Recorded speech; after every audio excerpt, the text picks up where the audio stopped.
हरिओम प्रिय दर्शकों, यदि आपकी मेष राशि या मेष लग्न है तो इस वीडियो को बहुत ध्यान से देखिएगा, समझिएगा। इस वीडियो में हम समझने वाले हैं कि शुक्र अब बड़ा ही दिव्य राजयोग बनाने वाले हैं।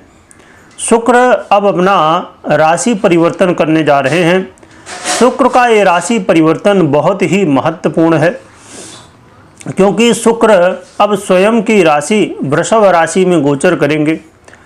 जब शुक्र स्वयं की राशि में गोचर करेंगे, ये अपने आप में बहुत महत्वपूर्ण हो जाता है, क्योंकि शुक्र वो ग्रह हैं जो हर एक व्यक्ति के जीवन में जो चकाचौंध भरी ये दुनिया आप देख रहे हैं, ये शुक्र ही हैं। आप लग्जरी देख रहे हैं, सौंदर्य देख रहे हैं। हर व्यक्ति चाहता है कि हम बहुत सुंदर दिखें। हर व्यक्ति चाहता है कि हमारा चेहरा बहुत आकर्षण हो, हमारे चेहरे में लोग हमसे आकर्षित हों, प्रभावित हों। और हर व्यक्ति चाहता है कि हम दिखें, हमारे पास धन हो, गाड़ी हो, बंगला हो, हर और चीज़ें जो हम देखते हैं कहीं ना कहीं, और हर एक लग्जरी जीना चाहता है। तो इसके लिए ज़रूरी है कि शुक्र ग्रह की स्थिति आपके जीवन में अच्छी हो, आपकी कुंडली में शुक्र बहुत अच्छे हों। क्योंकि यदि आप अपने दाम्पत्य जीवन को अच्छा रखना चाहते हैं, जो लोग संतान प्राप्ति के लिए प्रयास कर रहे हैं, उनके लिए भी शुक्र का बड़ा प्रभाव होता है। आप अपने मैरिज लाइफ को अच्छा चलाना चाहते हैं तो यहाँ पर शुक्र का प्रभाव होता है ना। तो शुक्र बड़े महत्वपूर्ण ग्रह हैं। इसीलिए अब इनका ये जो परिवर्तन अब स्वयं की राशि वृषभ में 29 जून को होने जा रहा है। 29 जून से लेके 26 जुलाई तक ये गोचर करेंगे, और लगभग देखा जाए तो 27-28 दिनों का समय है। और शुक्र जब स्वयं की राशि में गोचर करेंगे, क्योंकि यदि मेष वालों के लिए देखा जाए, आपकी राशि है या लग्न है, तो ये आपके धन भाव और आपके सप्तम भाव के अधिपति हैं। तो सप्तम भाव के अधिपति होके और आपके धन भाव में गोचर करेंगे। इसमें एक बात जरूर ध्यान रखना चाहिए कि यहाँ पर सूर्य, चंद्रमा और मंगल के नक्षत्र में गोचर भी करेंगे। क्योंकि सबसे अच्छा जो यदि प्रभाव माना जाए तो शुक्र अंत में देंगे, मध्य अवस्था से देना शुरू कर देंगे। क्योंकि शुक्र जब मंगल के नक्षत्र में होंगे उस समय सबसे बेहतर फल देने वाले माने जाते हैं। वृषभ राशि तो इनकी ही है तो उसमें अच्छा देते हैं, परंतु सबसे ज़्यादा जब मंगल के नक्षत्र में मृगशिरा में होते हैं उस समय, क्योंकि कृतिका पहला जो है तो वो इनका सूर्य का है, फिर रोहिणी ये चंद्रमा का हो गया, फिर मंगल का नक्षत्र आ जाता है मृगशिरा। अश्विनी, भरणी, कृतिका। देखिए अश्विनी भरणी 2 नक्षत्र मेष में है, फिर कृतिका जो नक्षत्र है सूर्य का वो मेष में भी है और वृषभ में भी है। इसीलिए बहुत ज़्यादा बारीकी में जब हम कोई भी चीज़ में जाते हैं तभी हमें बहुत क्लियर होता है। अब कहा जाए कि अश्विनी भरणी जो कि 2 नक्षत्र हो गए, और कृतिका का 1 चरण कहाँ पर मेष में है, फिर 3 चरण हैं वृषभ में, रोहिणी जो कि पूरा चरण है, 4 चरण, और फिर मृगशिरा। तो मृगशिरा के भी वही स्थिति है कि इसमें 4 चरण ही हो गए, 3 ये हो गए, और फिर बाकी मृगशिरा। तो इसीलिए यहाँ पर देखना जरूरी होता है कि किस नक्षत्र में, किस चरण में ये सब ग्रहस्थितियाँ बनते हैं। तो प्रिय दर्शकों, आइए जानते हैं क्या कैसा प्रभाव देंगे, क्योंकि लगभग 27-28 दिनों का समय है। इसमें एक बात और भी ध्यान रखिएगा कि आपके द्वितीय भाव में तो गोचर करेंगे ही शुक्र, परंतु शनि बैठे हुए हैं मीन राशि पर, और मीन राशि से ये सीधे अपनी दृष्टि से प्रभावित कर रहे हैं शुक्र को। तो इसमें बड़ी महत्वपूर्ण स्थिति बन जाएगी कि शुक्र जो है तो आपकी कुंडली में कैसे हैं और शनि कैसे हैं। यदि अच्छी स्थिति में तो बहुत ही बढ़िया है, नहीं तो शनि ये जो शुक्र के फल मिलने हैं उसमें विच्छेद करेंगे, उसमें समस्याएं उत्पन्न करेंगे। और ख़ासकर मेष वालों के लिए देखा जाए तो ये दूसरा भाव है ना, तो पारिवारिक भाव है। तो शुक्र का ये गोचर काल आपके जीवन में अस्थायी धन में वृद्धि कराने वाला, आपको प्रॉपर्टी के लाभ कराने वाला, व्यापारियों के लिए बहुत ही उत्तम मौका है, बहुत ही श्रेष्ठ मौका है। इस समय आपको विशेष रूप से अपने घर परिवार का सहयोग मिलेगा, जिसकी वजह से आप अपने व्यापार में आगे बढ़ सकेंगे और व्यापार की वृद्धि खूब होने वाली है। वो व्यापार जिसमें खासकर संपूर्ण परिवार सम्मिलित हो, संपूर्ण परिवार का सहयोग हो, ऐसे व्यापार और भी ज़्यादा आगे बढ़ने वाले।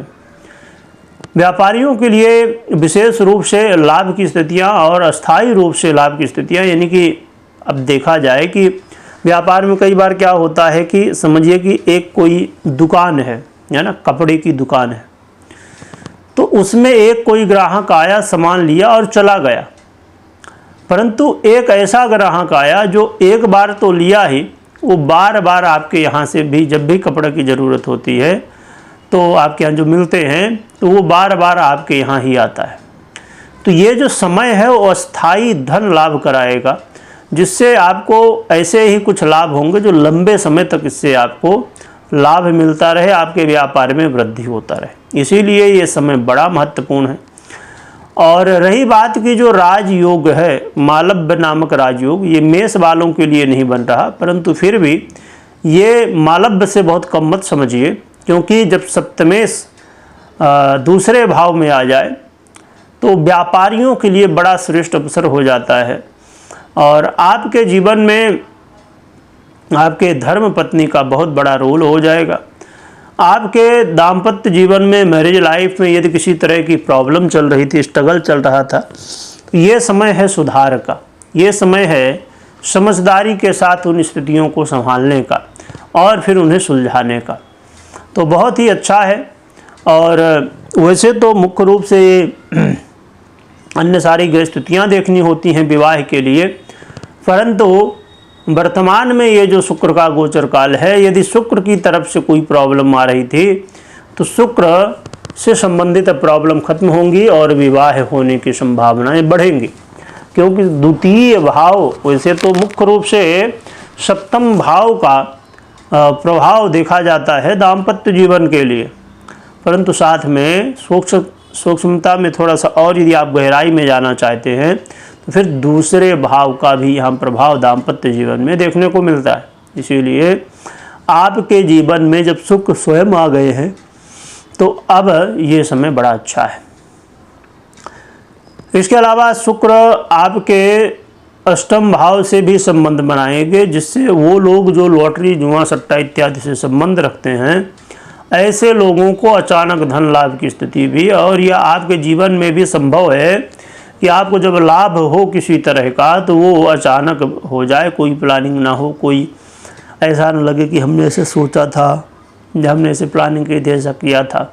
अचानक आपके पूर्व जन्म के कर्म, आपके इसी जन्म के पुराने कर्मों का फल इस समय मिल सकता है। इसलिए बड़ी महत्वपूर्ण स्थिति है। जो लोग इंटरव्यू वगैरह देते हैं उनके लिए भी काफ़ी अच्छा है, खासकर उन लोगों के लिए जो इंटरव्यू देते हैं और भैया इंटरव्यू तो हो गया, बहुत बढ़िया कहा सबने, पर पता चला बाद में कुछ न कुछ रुकावटें आ गई, इंटरव्यू का जवाब ही नहीं आया। तो ऐसी स्थिति में ये जो समय है ये पॉजिटिव है और इस समय आपको सफलता मिलने की संभावनाएं बहुत अच्छी हैं। शुक्र का ये गोचर काल आपके जीवन में, आपके वाणी में एक ऐसा जादू भरेगा, समझिए कि जादुई प्रभाव होगा जिससे लोग आकर्षित होते जाएंगे। यानी कि आपने कभी सुना ही होगा कि किसी की वाणी, किसी की वार्तालाप जब आप सुनते हैं तो लगता है कि भैया सुनते ही रहो, परंतु किसी की वाणी को, किसी के वार्तालाप को जब आप सुनते हैं तो लगता है कि अरे भैया ये कब बंद करें और कब हम ये सब जो है तो बंद कर दें। सुनना बड़ा मुश्किल हो रहा है। इसीलिए ये ध्यान रखिए कि ये जो समय है एक बहुत बड़ा आकर्षण का, ये उन लोगों के लिए भी अच्छा अवसर है जो लोग कोई मीटिंग वगैरह कोई करना चाहते हैं उसमें आपकी प्रेजेंटेशन बड़ी अच्छी होगी, खासकर बोलने की जो कला होगी वो बहुत अच्छी होगी, और लिखने की, बताने की, समझाने की कला भी आपकी बहुत बढ़िया होने वाली। क्योंकि शुक्र जैसा ग्रह जब आ जाए तो उसमें फिर आकर्षण, उसमें एक ऐसा प्रभाव जो कि चमक धमक भरा हो, जो कि एक प्रभाव दिखाने वाला स्थिति हो, तो ये शुक्र का जो है तो प्रभाव रहने वाला है।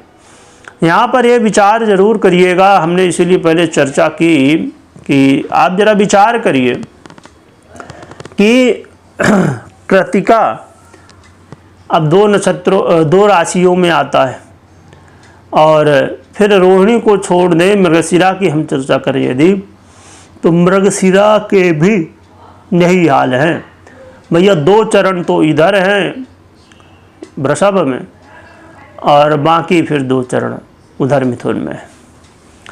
तो यदि हम खाली राशि वाइज देखें तब तो इसीलिए किसी के साथ अच्छा हो जाता है, किसी के साथ बुरा हो जाता है एक ही ग्रह है, वही स्थिति पर अलग अलग। फिर इसमें जब आप नक्षत्र वाइज गए, नक्षत्र वाइज से फिर जब आप जो है तो चरण गए, चरण में तो चरण वाइज जब आपने विचार किया तब फिर और भी गहराई इसमें मालूम पड़ती है। बाकी जितना आप फिर चरण वाइज के बाद आप अंश वाइज जाएंगे, विकला जाएंगे, कला जाएंगे, है ना, तो कला विकला में जाएंगे तो फिर और भी गहराई देखने को मिलने वाली है।